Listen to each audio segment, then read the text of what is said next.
to some of the key people who have been active in our campaign, and I hope you'll be seeing, and I know you will be seeing more of them in the coming months as we roll on to victory here in California.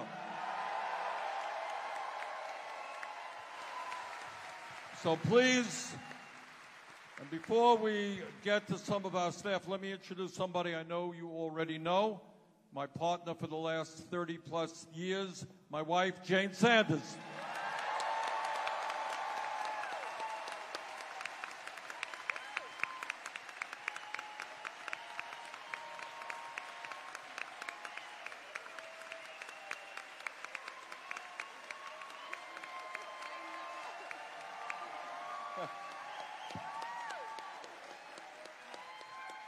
And let me introduce somebody I think you also may know. She is a co-chair of our national campaign. She has been running all over this country, standing up for working people, low-income people, people of color. Please welcome Senator Nina Turner.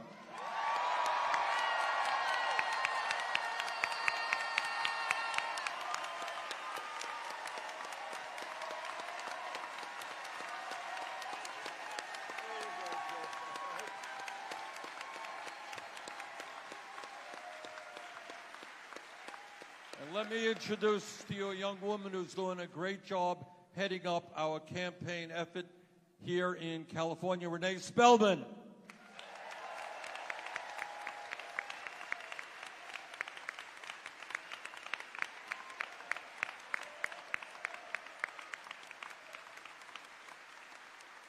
And right here in the San Francisco area, somebody who is now leading up our San Francisco effort, who has been a champion of public education. Let's welcome Jane Kim.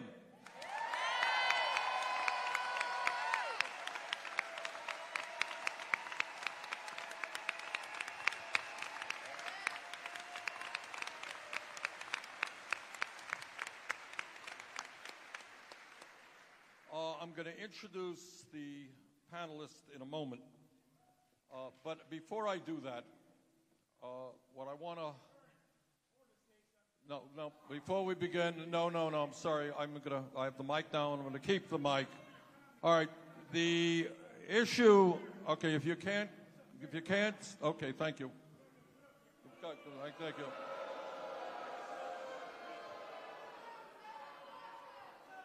Can we get the lights on, by the way? Is that something that's possible? They don't work? There we go.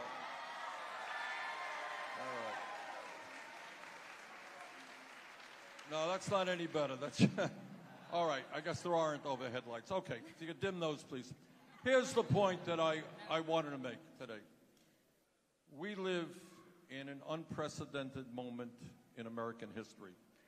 We have a president who is a pathological liar, who is a racist, who is a sexist, who is a homophobe, who is a religious bigot, and now I guess he's an anti-Semite as well. But above and beyond the disaster who is in the White House, there is an understanding that we must have, that our job is not just to defeat the most dangerous president in American history, it is to transform this country.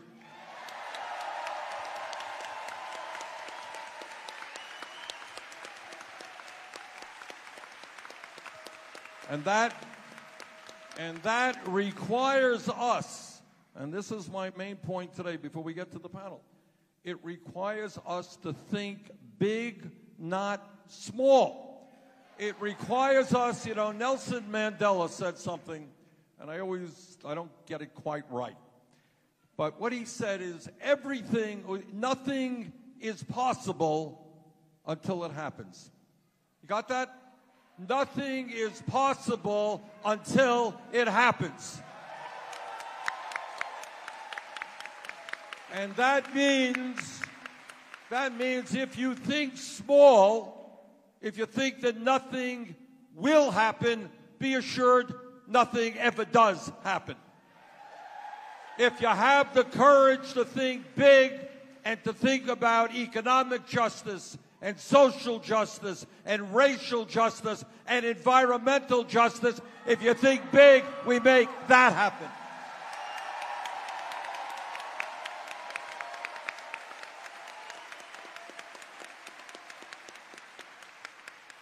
God did not create a system in which 3 people in America own more wealth than the bottom half of the American people.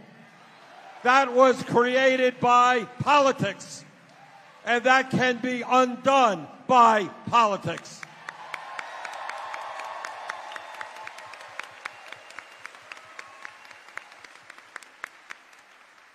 It is not destined that the United States has to be the only major country on earth not to guarantee health care to all people. We can and will have a Medicare for all single-payer system.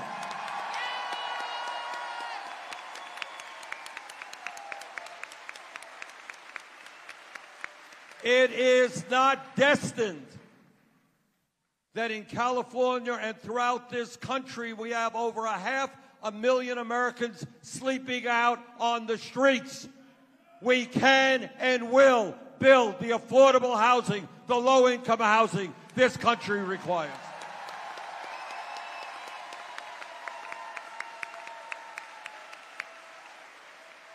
It is not destined that millions of our people are working for 10, 11, 12 bucks an hour. We can and will raise the minimum wage to a living wage at least $15 an hour.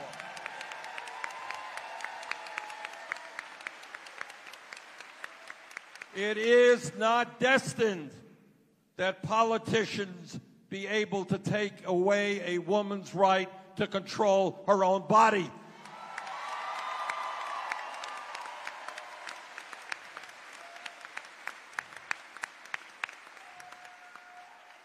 We will create a process by which that decision is a woman's decision and not a politician's. It is not destined that assault weapons are being sold all over this country, weapons designed to kill human beings in a military-style rapid way. We can and will end the sale and distribution of assault weapons.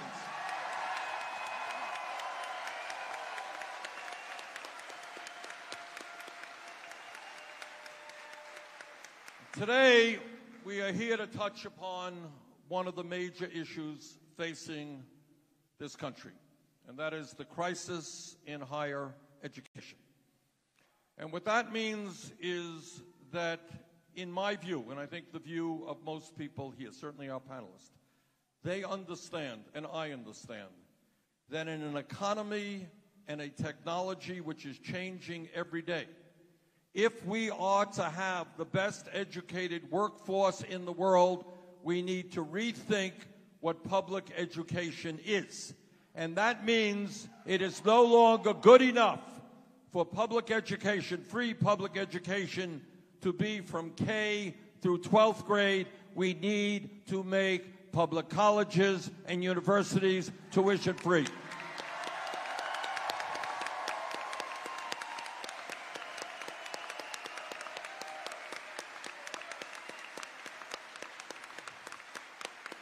Four years ago, when I talked about that idea, it was perceived by the political establishment and by the business establishment to be a radical idea. Well, because of the work of great people here in California and around the country, that idea is becoming less and less radical every day. Because of the work of Jane Kim and others, you now have a community college here in San Francisco, tuition-free.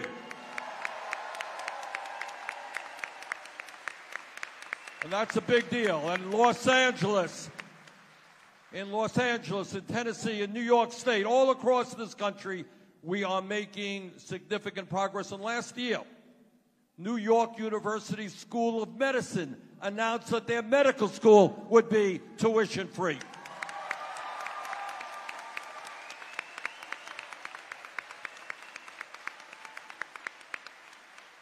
So when we talk about what it means to be an American, what we talk about an American right is, what I believe is that the right to get all of the education you need in order to fulfill your dreams should not be limited by the income of your family.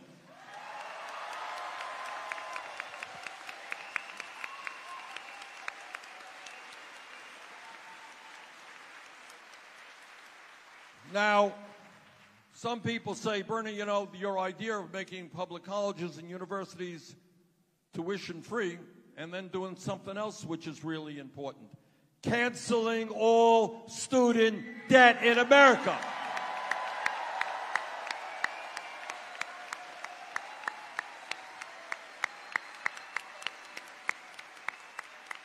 Well, people saying we're going to be discussing that in a minute. People say, well, that's another radical idea. We can't afford it. Well, let me just say this. If we can afford to bail out the crooks on Wall Street, we can afford to cancel all student debt.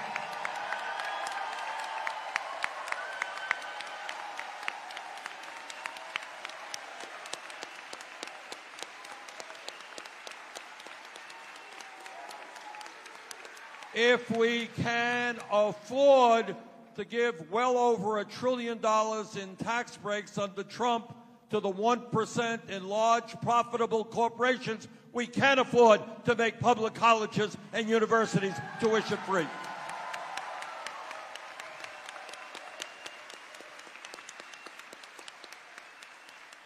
The program that we believe in, making public colleges and universities tuition free, significantly increasing Pell Grants, work-study programs, so that anybody in this country, no matter what their income is, will be able to get through college debt-free, and cancel all student debt costs $2.2 trillion. That's a lot of money. I'll tell you how we're going to pay for it. We are going to impose a modest tax on Wall Street speculation.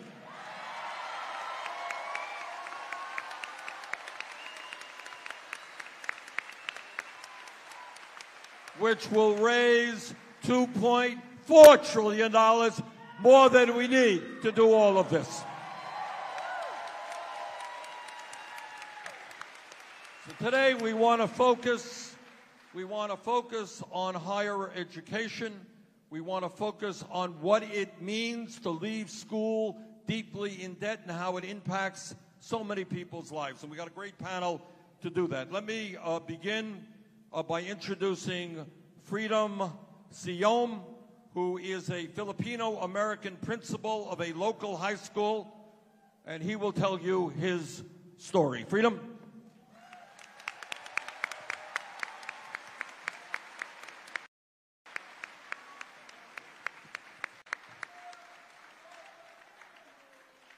Thank you, Senator Sanders and Jane Kim and the team for the opportunity to share my piece. So I wanted to go to college to avoid being a third-generation janitor.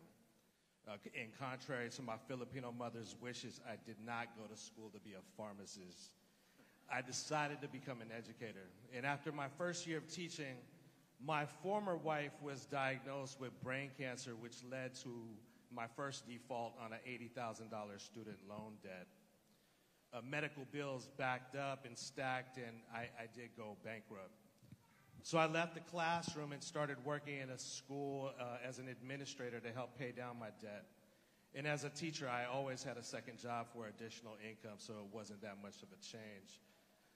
Every day I worried about the stress not only of my job, but whether or not I was going to be able to retire gracefully, and about my loans again.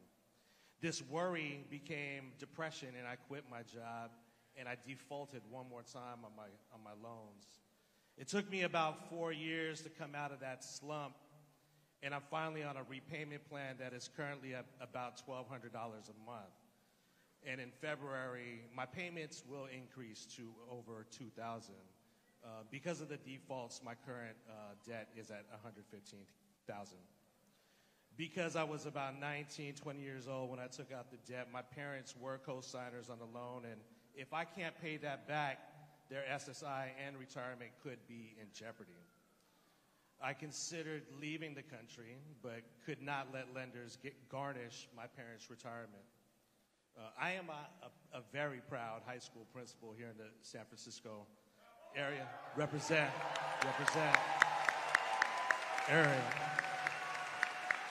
And I am committed to breaking the school-to-prison pipeline for black and brown children.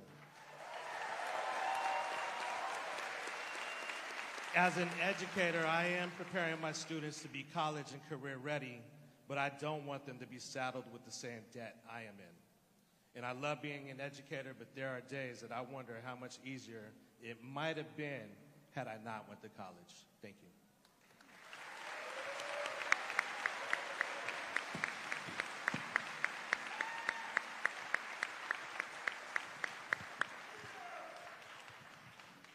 I want to just pick up on one point that Freedom made. And this is quite unbelievable, but it's true. When young people, Freedom, you correct me if I'm wrong here, but when young people in high school know that they may leave school with $40,000, $50,000, $60,000 in debt, and they know that many of the jobs out there are not paying them the kind of money they need. You got kids all over this country saying, I'm not going to go to college. That true? All right. Think about it. Think about the insanity of a current system which tells a young man who, like my family, I'm the first, my brother and I are the first to go to college. You are the first in your family to go to college. You do the right thing. You got an education. You are now doing some of the most important work in America. You are an educator. Thank you.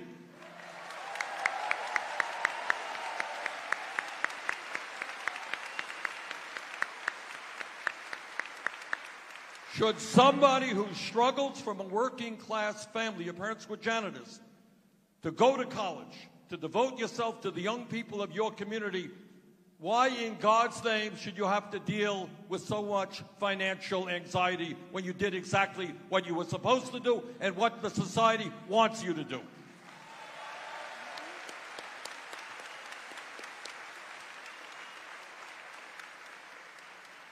Throughout our lives, our elders have always told us education is the path to the future, right? And now we're telling millions of young people, if you don't have any money to get that education, you're going to have to pay off debt for decades.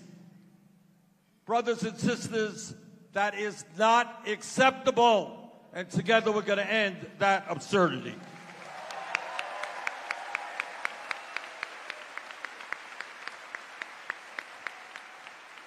I now want to introduce Mia Sacho. Mia is a nonprofit worker helping young people find employment and dealing with their student debt. Mia?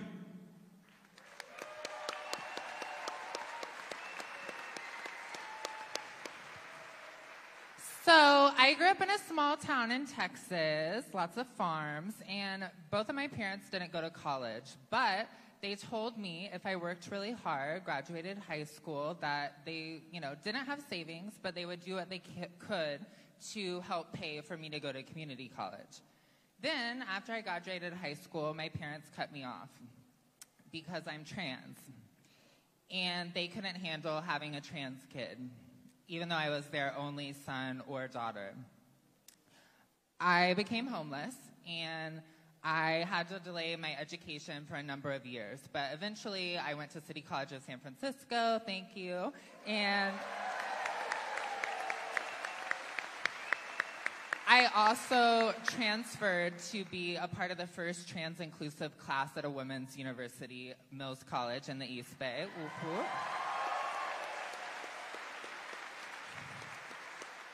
I am very happy with the education I received, but I am in over $30,000 in debt. That's not unusual. A lot of people are in a lot more debt than me, but what is unusual is that because I'm LGBT, my lifelong earning potential is much lower, and over the past decade, as a trans person, I have had to spend over $30,000 on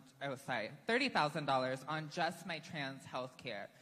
That is a big burden to pay for, and I know that I also have to really lift up black trans people who are 4 times more likely to be unemployed, than average people in America and 2 times more likely to be employed than average non-trans Black folks.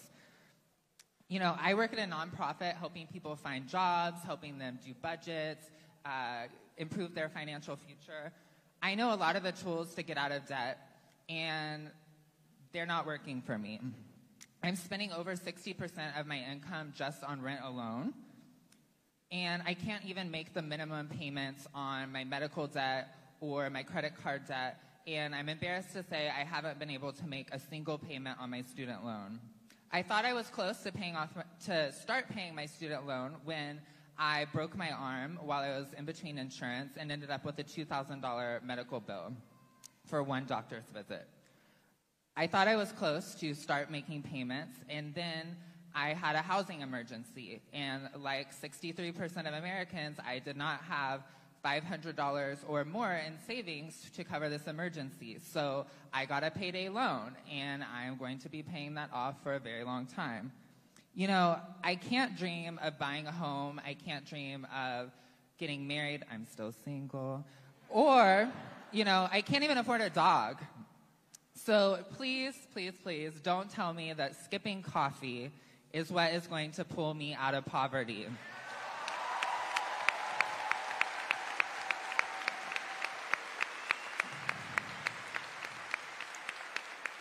I know being broke. I know how to budget my budget efficiently so that I take care of my needs, my priorities, and my values. Can the United States government say the same? We as a country need to stop spending $250 million on war every day and start investing in our people and in our planet.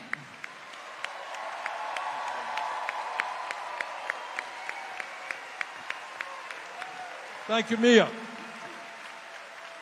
You know, Mia touched on an issue which we don't talk about enough, which is omnipresent, exists all over the place, and that is people get caught into one trap, fall into another trap, fall into another trap. So you went to a payday lender. How much was your interest rate, do you know? Too much. Okay, too much. I'm sure it was. But that's what happens. When you're poor and you desperately need money, then the system takes advantage of you and charges you outrageous interest rates, and you're in debt to that payday lender forever. Your credit is shot, and on it goes. So, Mia, thank you for what you are doing. Let me now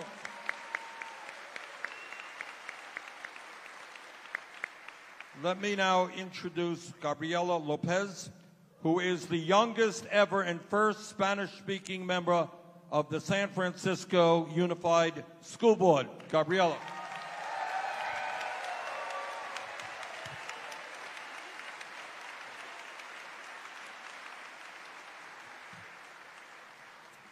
Hi, everyone.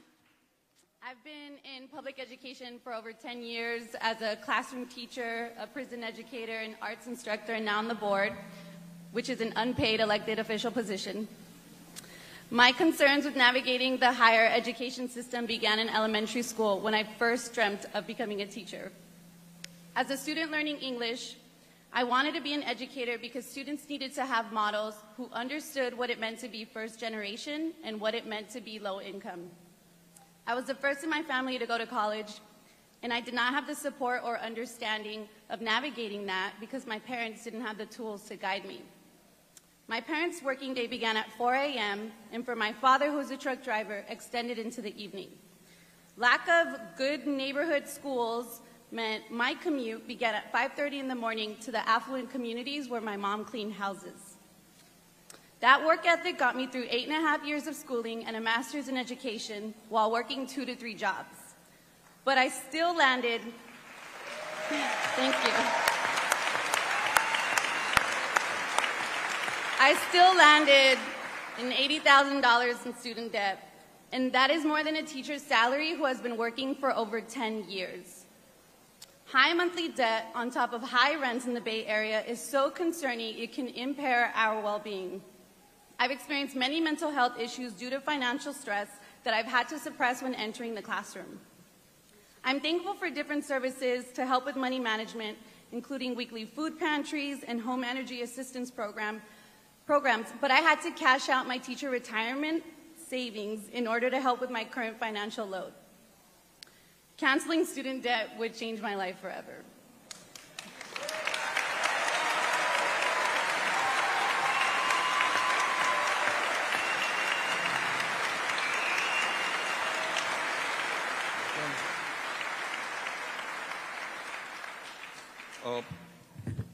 Let me now introduce Damaris Bonner, who attends, I'm going to mispronounce this, Notre Dame de Namur University, where she is the Black Student Union president and has already incurred $35,000 in student debt. Damaris?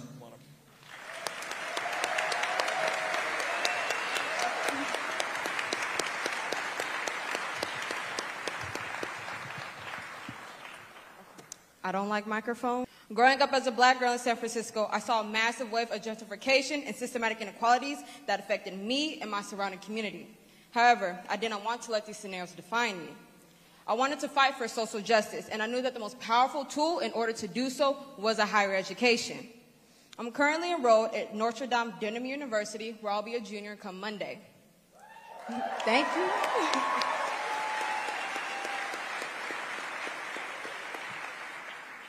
I arrived at this university because they offered me a wonderful financial aid package, but it still was not enough. I sit before you with $35,000 of debt. I sit here terrified of what my future may hold. I want to go on and obtain my master's or JD, but I'm worried about the amount of debt I'll incur.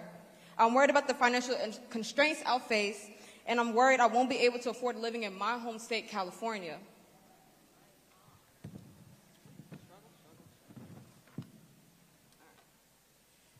We've grown up being told that a college education was a ticket to success, but in reality, it's a ticket to struggle. It makes no sense that we invest in weapons and bail out corporations who don't care about my community or those who are marginalized. Please,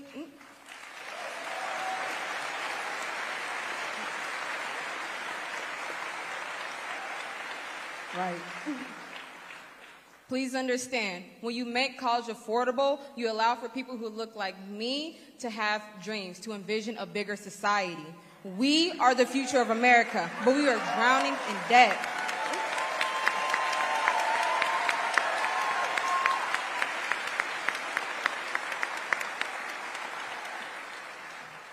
We are the future of America, but we are drowning in debt and we need help. So help us dream of a better future. Thank you.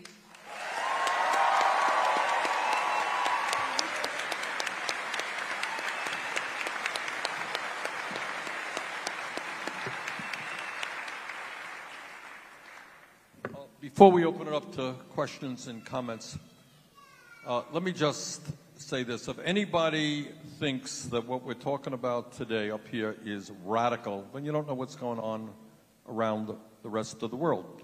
If you go to Germany right now, how much does it cost to get a higher education? If you go to Scandinavia, how much does it cost? And here is something not widely talked about. 50 years ago, in the great state of California and the great state of New York and other areas, great universities, public universities and colleges were virtually tuition free.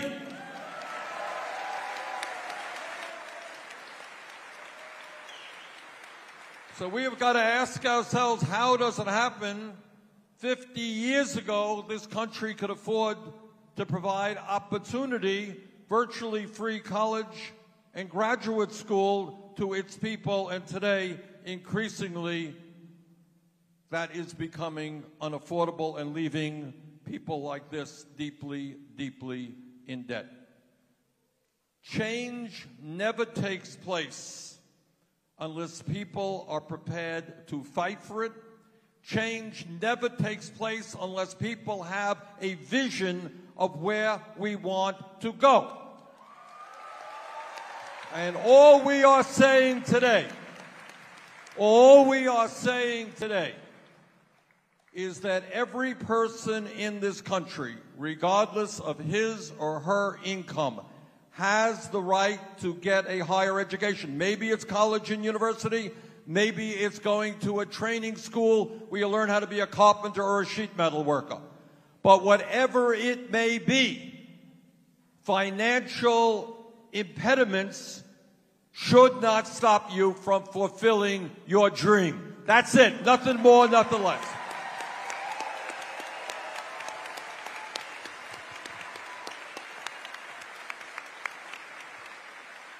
So, let's open it up. Do we have some microphones here? Staff, we got mics? All right. Raise your hand or stand up because it's kind of hard to see from here. Okay. Where's the mic? Where's the mic? All right. We don't have another mic. Okay. See, we raised millions of dollars for the campaign and we can't afford a microphone. All right. Here you go. You got one there? All right, do we have a person on this side? Okay, we do have mics. Okay. All right, I see a person. Stand up right here. Young man, yeah, stand up. Let's get him a mic. Hi, Senator Sanders. Thank you so much for coming out to San Francisco. So some of your most popular positions have been your College for All and debt forgiveness plans, and while those are very crucial steps in fixing our broken education system, I'm curious about your plan for dealing with our incredibly corrupt and biased admissions process. As a student who has recently graduated high school and has gone through the college admissions cycle, I can tell you firsthand how time-consuming and stressful it is, as well as how heavily it favors the wealthy and privileged students. While the open bribery of the college admissions scandal earlier this year is certainly a very blatant example of how the wealthy game the system, it still only uncovered a tiny portion of the larger structural issues at play. So as president, how would you help level the playing field for all students so they could be truly admitted to college based on their merit and not just based on their privilege that they inherited? Good question.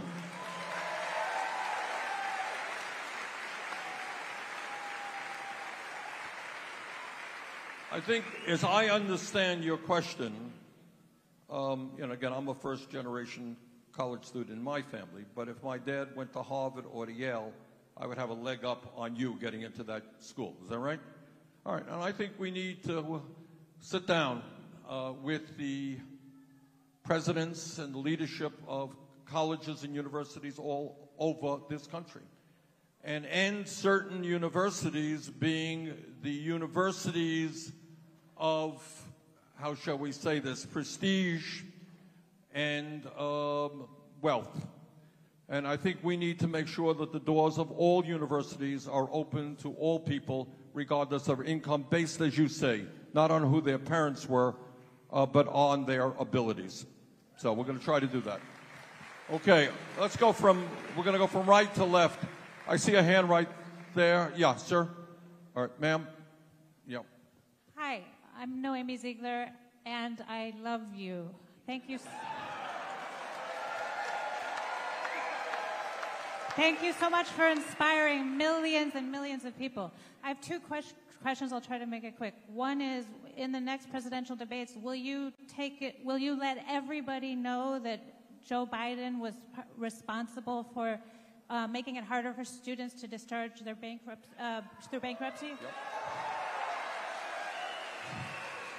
And the second one is, I'm an adjunct professor, and I'm teaching at 2 colleges, but there's no job security, and I just lost 2 of my classes with no notice. My question is, a lot of times I don't hear the issue being addressed that adjunct professors don't qualify for loan forgiveness because we're struggling to, usually we're not allowed to work more than, let's say, part-time. So we never qualify for loan forgiveness, even after like 25 years consecutively of teaching, because you have to meet a certain requirement every month of hours. So I just wondered if that's something that I think you touched on, the answers on the first. I think what she is saying is that, among other things, Joe Biden voted for a very bad bankruptcy bill, right?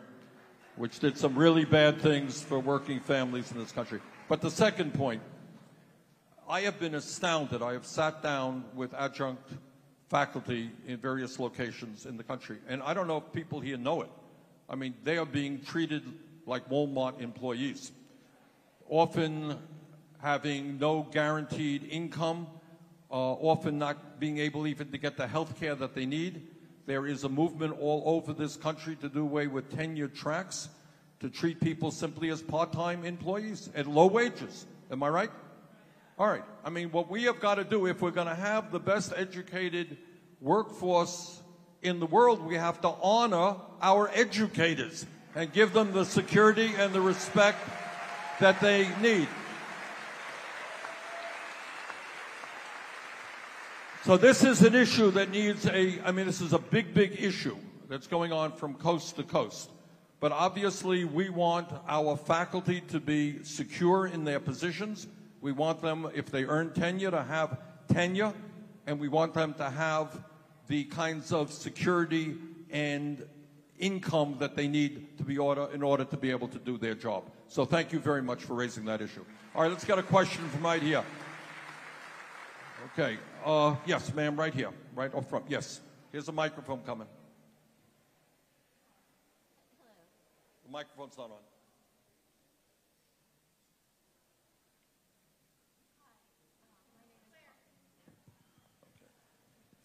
I have a loud voice. No, you're going to need a mic. Not that loud. Okay. Hi, Senator Sanders. My name is Paula Salemi. I'm from your generation. What about unions? Unions used to be strong. What's your plan to make unions strong?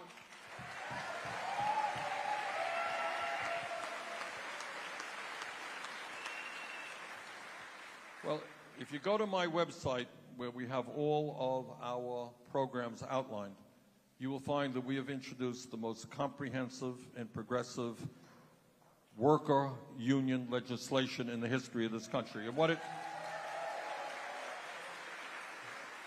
what we intend to see in my first 4 years is a doubling of the number of union membership, people in unions in this country, the doubling.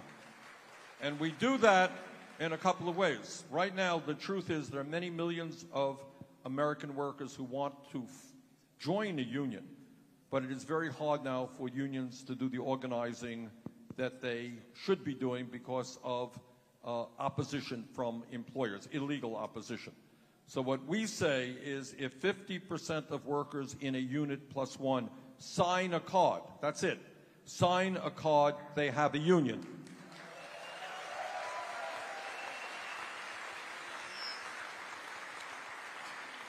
And if an employer refuses to negotiate a first contract with that union, there will be severe penalties placed on that employer. And thirdly, our legislation, among many other things, does away with Section 14B of Taft-Hartley, which allows for the creation of right-to-work states. We do away with that.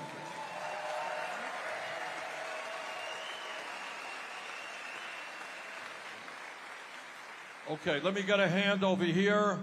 Okay, I see a woman in the blue right there. Yeah, blue sweat, blue T-shirt. Straight back, yeah. Yep. That's it. So I heard recently that Hold that mic close to your mouth. So I heard recently that Trump wants to roll back protections for LGBT people, and that's terrifying because I'm a trans man. So I was wondering, would you pass the Equality Act day one through an executive order? Yes. Yes. Okay, let's go to this point. All right. You have to sit down, sir. A lot of people. Okay. All right, you got a hand right here. The young man, gentleman in red. Yeah. No, give it to the gentleman in red. Hi there. I'm Andrew. Oh, I'm sorry. Okay. It's nice to meet you. I was just wondering about the future. Since, we're worried about, money and what's and so forth and debt, I was just thinking how could we get free for all, like free food, free school, free everything, maybe inventing some sort of, robotic raise a farm, they create that, then they bring it over to the grocery store and that's it. We don't need to pay them anything. Think about those little things and other things that we could do where technology could help everything. I mean, where we don't have to pay for anything. Do you know what I mean? Do you see what I'm trying to say? Later on in the future, just free everything. Do you see what I mean? Well, thank you. You did a hell of a job interpreting that. That was pretty good. Thank you. All right, look. Now, I don't believe in everything being free, but this is what I do believe, and this is important. I believe that as human beings in the wealthiest country in the history of the world, I do believe that every person in this country is entitled, underlined, to a decent standard of living. Now, what does that mean? What does it mean? It means that as Americans, we are entitled to health care as a human right. It means that as Americans, as we are discussing today, we are entitled to quality, universal and affordable child care. We're going to put a heck of a lot more money into public education, raising teachers' salaries, putting money into Title I schools. And as you heard today, we're going to make public colleges and universities tuition-free and cancel student debt. I do believe that in America, the richest country in the history of the world, people should not have to pay, as we heard today, 50% of their limited incomes on housing or sleep out in the street. So we're going to build affordable housing because the people are entitled to affordable housing. I do believe that when you are old, you have the right, underlined, to retire with dignity and security. Okay? So those are the kinds of human rights. We believe that economic rights are human rights, that if you go out and you work, you have a right to earn a living wage, not a starvation wage. So that's the kind of direction we are moving in. All right, let's get a question. I see a person right there with a burning sign. Yeah, right on the aisle. Yes. Hi, Bernie Sanders. Thank you so much for your time. I just wanted to say thank you for coming here to San Francisco. Hold that mic close to your mouth. Oh, yeah. Okay. Hi, thank you so much for your time. My pronouns are he, him, his. And I have two questions for you. I'm going to make it quick. How are we going to address climate change with capitalism still in place while capitalism caused climate change? The second question is,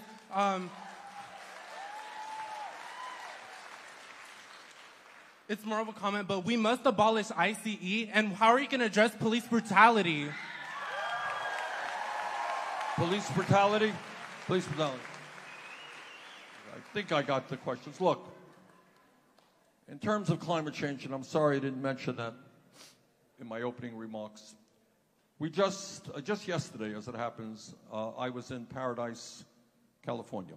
And all of you are aware of the unbelievable tragedy that took place in a town of 26,000 people, where 86 people died, where 18,000 buildings were destroyed, resulting in $16 billion of damage. And I went to Paradise. We had a town meeting in Chico to talk about the absolute necessity for bold, aggressive action now to transform our energy system away from fossil fuel to energy efficiency and sustainable energy.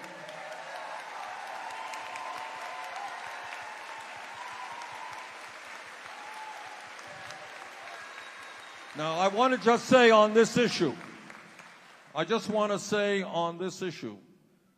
is not an issue where we can nibble around the edges. What the scientists have told us, as clearly as they can, is that we have fewer than 12 years to transform our energy system, not only in America, but around the world, or else there will be irreparable damage. And we're talking about rising sea levels. We're talking about the acidification of the ocean and all that that means. We're talking about more drought, more floods, more extreme weather disturbances. We are talking in all parts of the world about people who are no longer able to find clean drinking water or land to till their crops, which results in mass migrations and national security issues. We have a global crisis. Tragically, we have a president who doesn't even understand the nature of the crisis and denies its reality. As president, what I will do is not only acknowledge the reality, we're going to transform our own energy system and lead the world, bring the world together in combating climate change.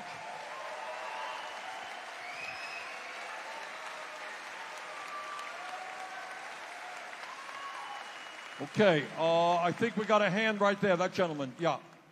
Yeah. Hi, hello, my name is Omri, and I'm here all the way from Israel. And I have a comment. Sometimes you're asked about Israel in the media and maybe portrayed as critical of Israel or anti-Israel. I'm also critical of my government. And I want to tell you that there are people in Israel who, there is a left wing who would like to see you elected as president. Who would like to see a just solution to the Israeli-Palestinian conflict. And we're yearning for a political revolution similar to what you're bringing about here. So thank you.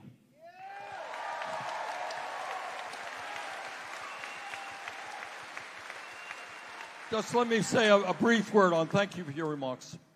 Look, all that I want is for the United States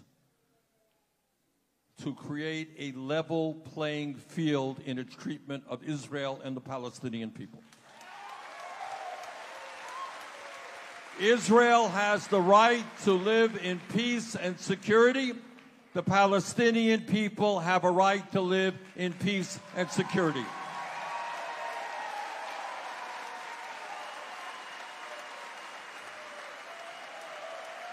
And your point is well taken. There is enough blame to go around on both sides. And the job of the United States government is not to be one-sided in terms of its approach to the Middle East, but to bring both sides together and to hammer out a just and fair compromise to the situation. Okay. Okay. Yeah, young man right there. Yes. Hi, Senator Sanders. Thank you for being in San Francisco. I missed you in my hometown of Sacramento last night, but thank you for being here. Earlier, you talked about the bailout of Wall Street after they wrecked the economy and then made themselves rich with a taxpayer-funded bailout. You also spoke about your plan to place a speculation tax on Wall Street to pay for free public universities and a student loan bailout, or student debt bailout. For some people, and at times myself included, it's hard to conceptualize how concentrated wealth has become in this country, and then who plans like the speculation tax would affect. Can you speak a little bit more to your plan to tax Wall Street speculation and how policies like these can help us achieve more equitable wealth distribution in this country? Good point. Look, it's not a radical idea.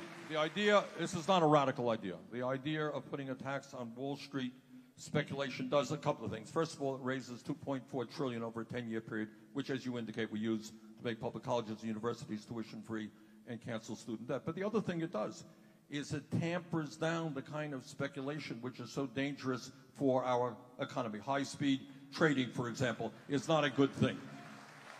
And I would tell you that last year, Wall Street made over $100 billion in profits. And one of the things that we are looking at Wall Street, and will do, when you look at the power structure of America, you have to look at Wall Street. You got a half a dozen major banks there that have assets of over $10 trillion, more than half of the GDP of America. They got us into the last terrible economic recession in 2008. Right now, 3 out of the 4 major banks are larger today than they were back then. In my view, we have to break these large banks up. Okay.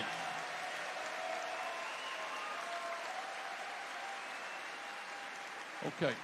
I think I see a woman right here. Yeah, ma'am. Hi, Bernie. I Hi. love you too. I just wanted to thank you for standing with Standing Rock before it was popular. I want everyone to know that Bernie, before it was on the media, Bernie was there defending us. I'm you. Acoma Pueblo, And also that I was at your rally at the Yakima Reservation, and that Bernie actually did rallies at the Native American reservations, and I hope that you will do that this time because, like, we still don't have drinking water in Flint, but the Native American reservations are in deplorable conditions, and we need drinking water and preservation and voting rights, and thank you for caring about the indigenous community.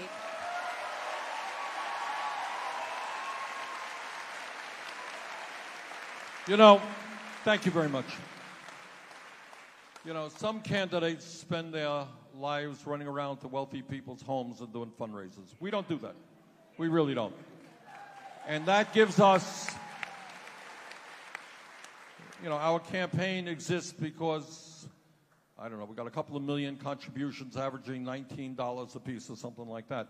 But I say that because it gives us the time to go to parts of the country and meet with people that historically many candidates have not. And one of the people in this country who have been ignored for so long is the Native American people. And we intend to change that. I don't have to give anybody here a history of the terrible, terrible, terrible things that have been done to the Native American people from the day the first settlers came into this country. Their sovereignty has been taken away. The right to control their own land has been taken away. There are reservations right now where the life expectancy of people on that reservation are lower than in poor third world countries. Their healthcare system totally inadequate. Large corporations are coming into their land, extracting minerals. Their educational system is not what it should be. Their healthcare system not what it should be. So my promise to you is that we are going to involve the Native American people in helping them, working with them to determine their future. Okay. Let me go back here. Okay, I see a hand right there, second row. We'll do about 2 more questions. I apologize. We got to get on a plane fairly soon. Hi, Senator. Rocky Fernandez from Hayward, California. You mentioned a lot of rights and economic rights. Yes. You even produced a economic bill of rights Yes. through your campaign. And so that things can't be undone, does it make sense to start to move and put economic rights in our Constitution like many others have? Yeah, I think it's something we very well might want to think about. In other words, yes, the answer is you raise a very good question. What we as Americans have been conditioned to think of is you got freedom of speech, very important. You got freedom of religion. You got freedom of assembly. All of the important political rights, many of which Trump is trying to take away, but they exist in our Constitution. And you're making an important point. Is the right to a job a basic American right? I think it is. Is the right to health care a basic American right? Is the right to affordable housing a basic American right? Is the right to clean drinking water? So, in one way or another, I mean, you raise the right question, but I think we have got to get the American people to understand that economic rights are human rights, and they have got to be guaranteed.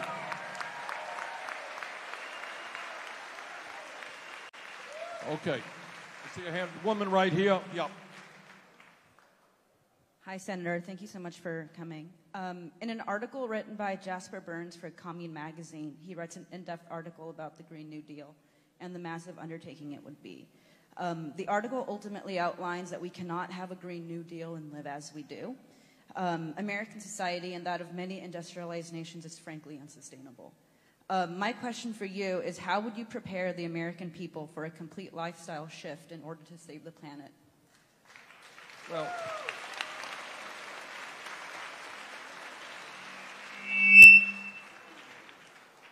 the program that we announced just yesterday, which, as I mentioned, is the most comprehensive effort to combat climate change in the history of this country, deals with that. But this is what it does say. It says that if we are to save this planet for our children and our grandchildren. We must transition out in a very short period of time away from fossil fuel. And when we do that, by the way, I mean, the positive side of that is you're going to create 20 million jobs, okay? And you're going to have not only a non-fossil fuel economy, but a cleaner economy. You know, somebody just wrote an article, and I had, you know, this is a long paper, covers zillion issues. And it turns out that one of the small things we put in there would be fairly revolutionary. Right now, many of the children go to school in diesel school buses. Well, it turns out that diesel fumes are not good for children. You electrify school buses all over this country. You create jobs building those buses, and kids get to school in a much cleaner and healthier environment. All right.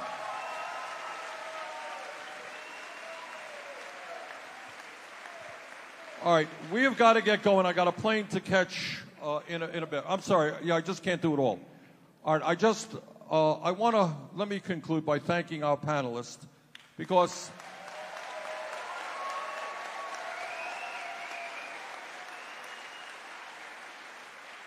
and you all know that when they got up here and speak, they're not just talking about 4 people.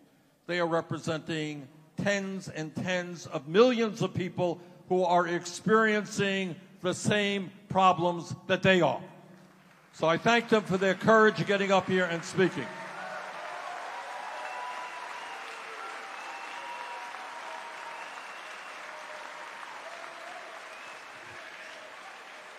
What our job now, it seems to me, is that we have the issues that working families all over this country believe in. We have the answers to the problems facing so many of our people. And what our job right now is to stand up to Trump's divisiveness, his desire to divide us up based on the color of our skin or where we were born or our religion or our sexual orientation or whatever it may be.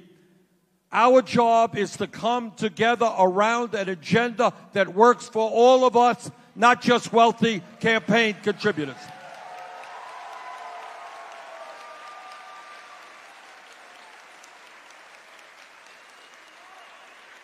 So, thank you all for being here. Let's go forward. Let's defeat Trump.